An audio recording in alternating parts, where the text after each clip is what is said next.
Hey, what's up, you guys? Bloody Jacob here to bring you my weekly review of the CW's The Vampire Diaries. This week we've seen Season 7, Episode 11, which was called The Things We Lost in the Fire. And I apologize for the lateness of this review. I know I usually get out the night of, but, that is getting a little more complicated with my work. And also yesterday, I was celebrating my 1.5-year anniversary with my girlfriend, so I do have to think about what my priority should be sometimes. But I still want to make sure I watch the episodes and get my thoughts out there for you guys as quickly as I could. And I just watched both episodes of The Vampire Diaries and Originals today. Originals review will be coming a little bit later. And overall, I actually thought this was one of the best episodes of The Vampire Diaries this season. Overall, I've talked about it here and there. The season has been okay for me overall, not really anything standing out too much, but this episode worked for me a lot more than the other ones did. And the cool thing about this episode is that Paul Wesley, who obviously plays Stefan, he actually directed this episode. So it's really cool. He's a multi-talented guy. And I'd say he did a good job with this. Let's see, I really like the camera work, and I thought the tone is great with this episode too, which is a combination of a lot of things, but there's actually quite a lot that went on in this episode. Of course, we see the aftermath of Damon supposedly killing Matt and Bonnie, staking Caroline, and snapping Stefan's neck. Some people were actually wondering if some of those characters were dead. I didn't believe that for a second, though. I mean, I watched the show long enough, and I just can't see them just doing that to Bonnie and Matt out of nowhere, especially Bonnie. Matt's a character that could really go at any point, but I don't see Bonnie just being offed like that. It's not Game of Thrones, And I was correct, none of them are actually dead. And so that part is a little bit predictable, but I did like Ian Somerhalder's acting in this scene, especially when he went to heal Bonnie. You could see he was actually pretty distraught that he did that to her. It was more comical when he went, to Matt to heal him. He's like, Donovan. It was kind of funny how he was spiraling there. Not funny, but, funny and, kind of sad at the same time. It's just, I was done, I guess. So he heals Matt and Bonnie. Caroline stabs him from behind, and then he wakes up, he's chained up to the staircase and stuff like that. And I like the scene between Damon and Stefan, but before we get to that, some people were saying, because Paul Wesley is directing this episode, it means Stefan's not going to be in it much. He was going to help a lot, man. So he can direct, and he can also, just jump in there and act out the scene for himself, too. But anyway, I really like the scene between Damon and Stefan when Damon was chained up there. Damon was expecting the usual, Stefan shtick of basically, expressing his disappointment in him and things of that nature. But he actually showed a lot of understanding towards Damon and the hell he went through and how this is affecting him, and Stefan even says we supposedly, no, it's not your fault. And it really is also because Stefan experienced what happened in the Phoenix Stone for himself from his own perspective, though, because he went through his own personal hell, which we'll talk about in a little bit. So that was cool to see Damon not get a lot of shit for screwing up this time, except he didn't really screw up because it wasn't his fault, right? So that was a nice change of pace. Tyler shows up again. He complains about, everyone using his house, but it's still his house, And it's okay to see Tyler, with Michael Trevino having a guest star role at this point. And we learn that Damon just wasn't out for the weekend. He was actually out for a few weeks, and in that time, Julian has taken over the town and basically put it into utter chaos. There's street races, just complete... what's the word for it? I said chaos. Complete anarchy? I don't know. I don't know what I'm trying to say right now. But, you would think that Stefan would have tried to stop him, but, he was going through his own personal thing, which caused him to ignore it. And we'll talk about that in a few minutes, as I mentioned. Let's see. We learn that Stefan is hallucinating Damon. It's sort of the after effects of what he went through.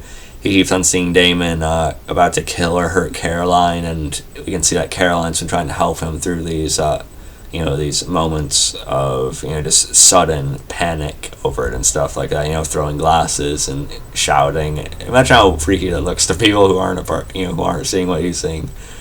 But Caroline's seriously trying to help him, and she's the only thing really keeping him up, even more so as we learn later. Again, we'll talk about that in a few minutes. She's the only thing really keeping him from completely going over the edge through going through this, Damon, on the other hand, is still seeing Henry, but I did like the joke about how you overheard a phone conversation he and Caroline were having, and Damon was basically Stefan whipped, of course, which he kind of is. But Stefan and Damon just put off how they feel about their relationships differently. Let's see. Alaric, is at the baby shower with Caroline. I think it's a baby shower, right? Correct me if I'm wrong. But we see that he has become very good at changing diapers.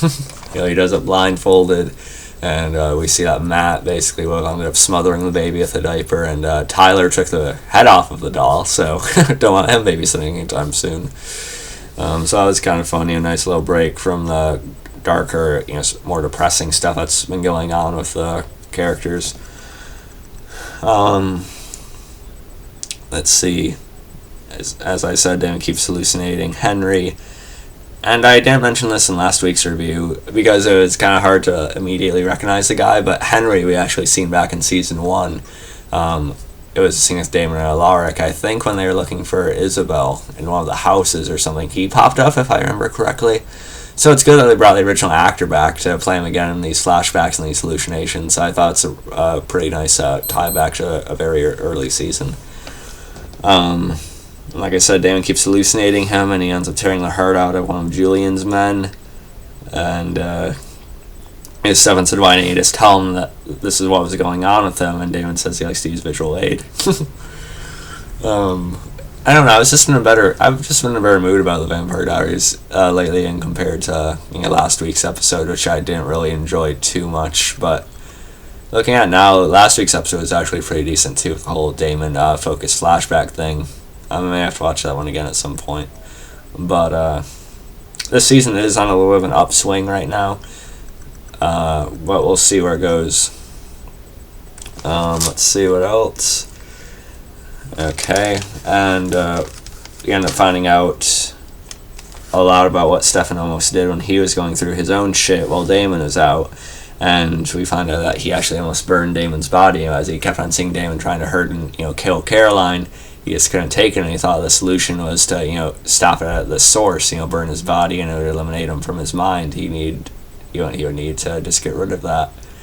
But as Caroline reassured him, he can't survive without his brother. He could not let Damon go and stuff like that in reality. Let's see. Of course, Julie ends up confronting Stefan over Damon killing one of his men, and as Stefan thought he was in the car talking with Damon, Damon's suddenly not there, and Julian tells him that he was talking to himself. So Stefan is arguably dealing with even worse shit than Damon is right now, even though he tries to put off that he's handling it a little bit better. Matt gets pulled over by a cop, who thinks he's drunk, supposedly, but then she sympathizes with him over how he lost half his class when the whole, I almost said the Strix for some reason, when the heretics, they killed half of the class at the graduation. And we'll talk more about the female cop here in a minute once we talk about the Huntress, but we'll see if I'm right about that. Damon also gets Tyler to take him to see Elena, who he had hide Elena's body, and let's see. Tyler's against it at first because Damon himself a while ago warned him never to take him to see Elena because if he's just having a bad day or something like that. And Damon months ago or whatever, however long it's been, years, whatever, There's a dog barking. I'm sorry, that's why I just got all jumbled right there. Anyway, it was just funny because Damon predicted exactly what he would say in that scenario. You know, how he just wanted to see that there's like a hope and stuff like that. But eventually it's Tyler to take him anyway. Tyler ends up trying to shoot Damon. Damon hallucinates Henry in Elena's coffin. Or casket, I should say, I guess. And Damon takes Tyler out, bashing his head against the ground, which is pretty brutal, actually, even though we just seen like a quick shot of it. And then the big part of that comes a little bit later. We're going to wait a minute to talk about that. Then we find out that Stefan, how he eventually got out of that, that hell he was trapped in, was that he eventually had to let Damon go. He had to give into it, as he said last week. And he did that by letting Damon drown and sort of trying to get out for himself. And that's what the hallucinations are trying to get him to do in reality. But we know that's not really going to work in the end, because Stefan and Damon are beloved, bonded for life, man. Then Damon apparently burns Elena's body. We actually see Elena's body a little bit in the flames. It was weird. I'm wondering if they just used like a previous shot of Elena to sort of like CGI it into that casket. Obviously, Nina Dobrev won't just come back to be burned, I'm guessing, especially when she is kind of covered for the most part anyway. But it did really look like her. I seen her face, so it made it all the more real, that scene. And of course, Sam thought he was burning Henry though, and we can see a little bit of the devastation as he tries to rush to her. But I see a lot of people asking if he really burned Elena, if she's like just dead now. My opinion, no, she isn't. It's not just going to end like that. I still think we're going to see Elena return in the final episode of the series, whenever that is. But still, it's a pretty, shocking thing to see happen, even if it's not permanent, even if it's not really what it seems to be. Let's see what else. And we see Bonnie and Nora. We've seen a little bit more of them bonding in this episode too, as Matt's still really put off by her, but Bonnie's trying to be kind to her. And we hear more talk of this Huntress that's coming and how she's gonna hunt all the vampires down. Pun, whatever. How she's gonna find all the vampires and kill them. And we've seen like little snippets of her and flash forwards we've gotten this season. We've seen like her legs and then the various characters being shot and stuff like that. So I'm guessing that's her. I know they announced who they cast as that character later this season, but I can't remember who it is. But my suspicion is that it might actually be the cop Matt's starting to get to know right now, because we see in the flash forward at the end of this episode, he seems to actually be working with this Huntress character. But either way, I'm actually pretty intrigued by this female character. I'm excited to see what dynamics change because of her and what her actual motivation is. It has to be a little more complex than what it seems to be, right? We also find out that Alaric is going to be leaving because he doesn't want his kids to be born around vampires, around Mystic Falls and Whitmore College and stuff, which is very understandable. But Caroline's already starting to grow attached to the kids in her stomach, even though, or not stomach. I'm sorry, I don't know what the hell I'm saying. But she's growing attached, to the children that she's going to give birth to, even though they're not technically hers because of all the magic, weird stuff.